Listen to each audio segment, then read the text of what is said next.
Hypersleep Module 1 checked. All systems normal. Suspended animation is the slowing or stopping of life processes by exogenous or endogenous means without termination. Breathing, heartbeat, and other involuntary functions may still occur, but they can only be detected by artificial means. Extreme cold can be used to precipitate the slowing of an individual's functions. Use of this process has led to the developing science of cryonics. Cryonics is another method of life preservation, but it cryopreserves organisms using liquid nitrogen that will preserve the organism until reanimation. Placing astronauts in suspended animation was proposed as the best way for an individual to reach the end of an interstellar or intergalactic journey, avoiding the necessity for a generational ship.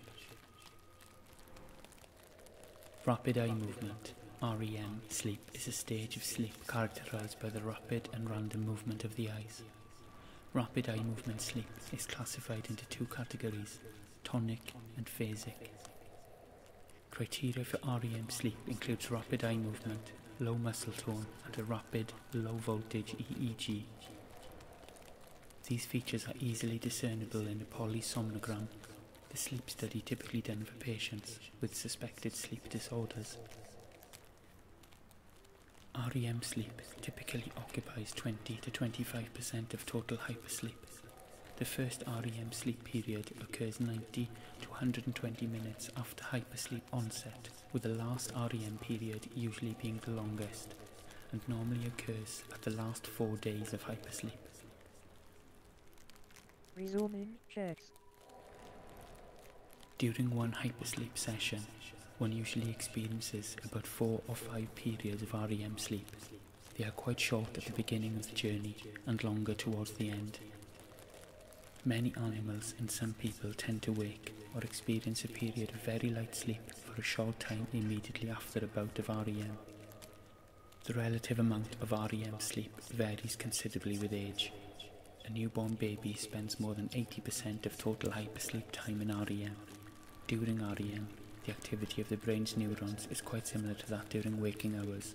For this reason, the REM sleep stage may be called paradoxical sleep. REM sleep is physiologically different from the other phases of hypersleep, which are collectively referred to as non-REM sleep or NREM sleep. Vividly recalled dreams mostly occur during REM sleep.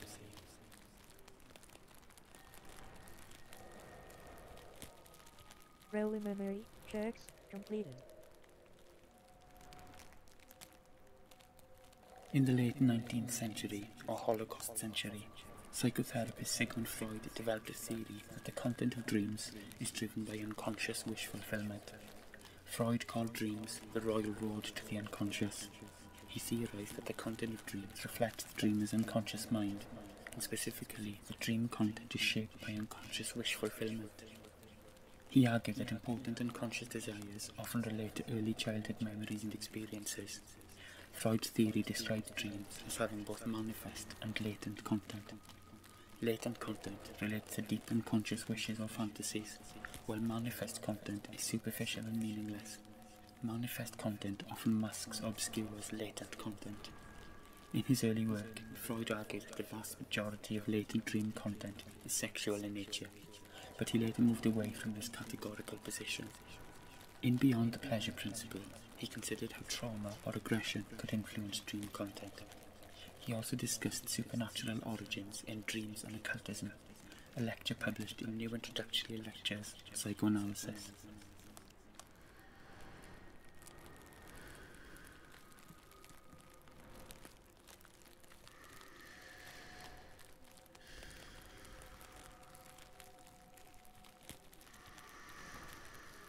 Calculating hypersleep runtime.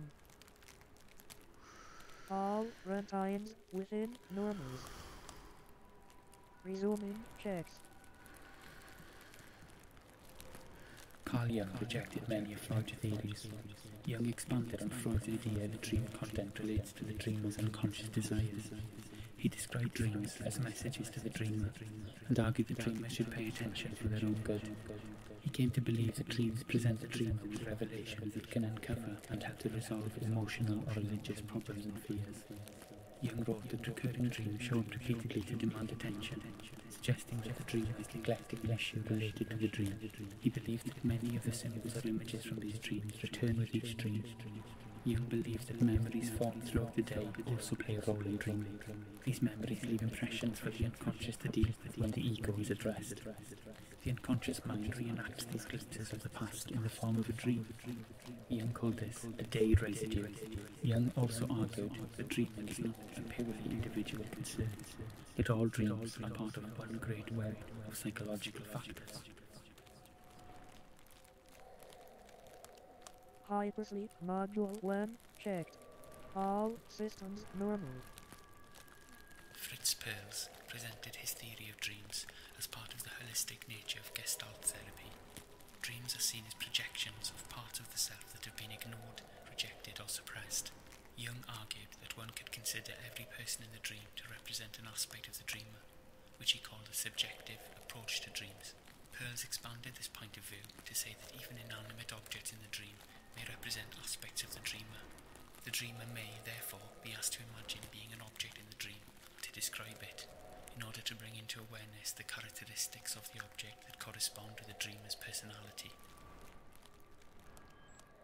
Dreaming Stage 1.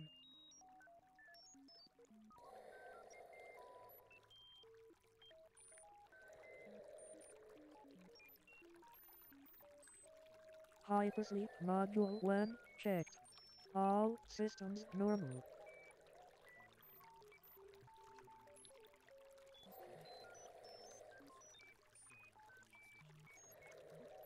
Preliminary checks completed.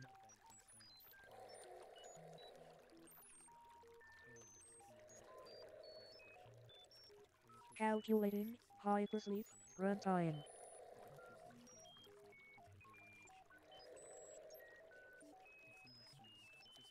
All runtimes within normals.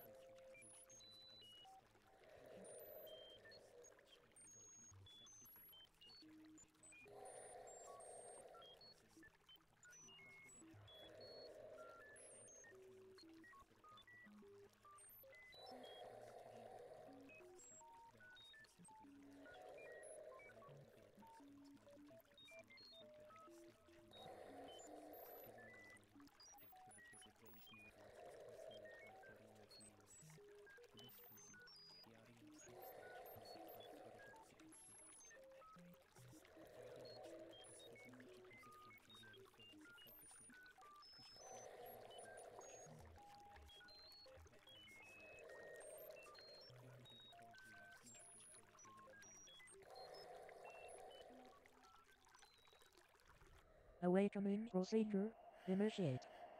Combining Hobson's activation synthesis hypothesis with Solm's findings, the continual activation theory of dreaming, presented by Yi Zhong, proposes that dreaming is a result of brain activation and synthesis. At the same time, dreaming and REM sleep are controlled by different brain mechanisms. Zhong hypothesizes that the function of sleep is to process, encode, and transfer the data from the temporary memory store to the long-term memory store. During NREM sleep, the conscious-related memory, declarative memory, is processed. During REM sleep, the unconscious-related memory, procedural memory, is processed.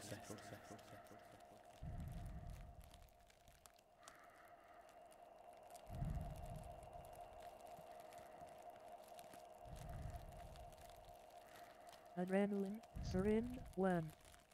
Serotonin, syringe 2. Dopamine, syringe 3.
during REM sleep, the unconscious part of a brain is busy processing the procedural memory.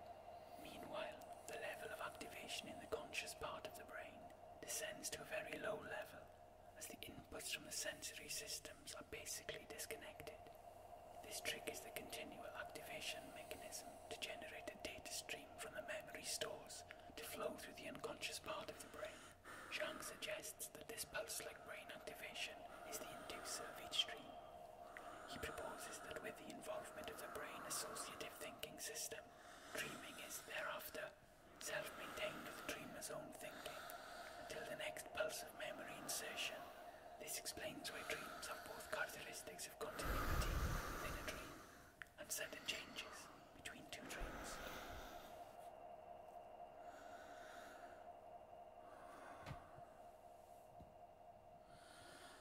Tano suggests that dreams are ever-present excitations of long-term memory, even during waking life.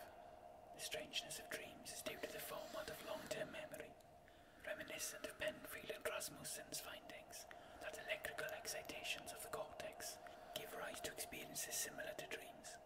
During waking life, an executive function interprets long-term memory consistent with reality checking. Tano's theory is a reworking of Freud's theory of dreams, in which Freud's unconscious is replaced with a long-term memory system, and Freud's dream work describes the structure of long-term memory.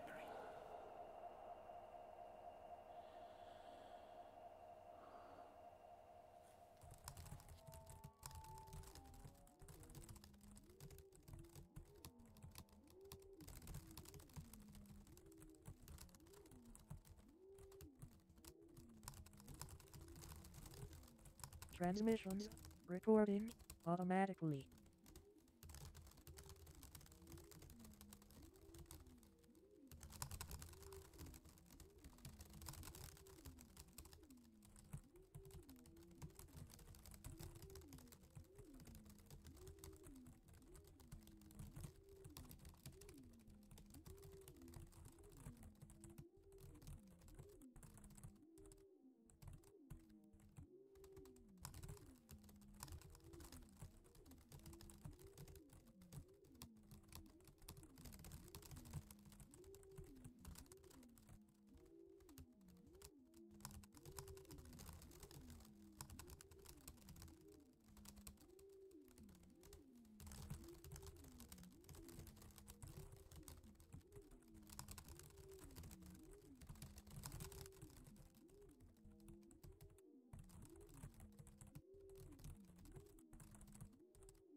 Packet sending automatically.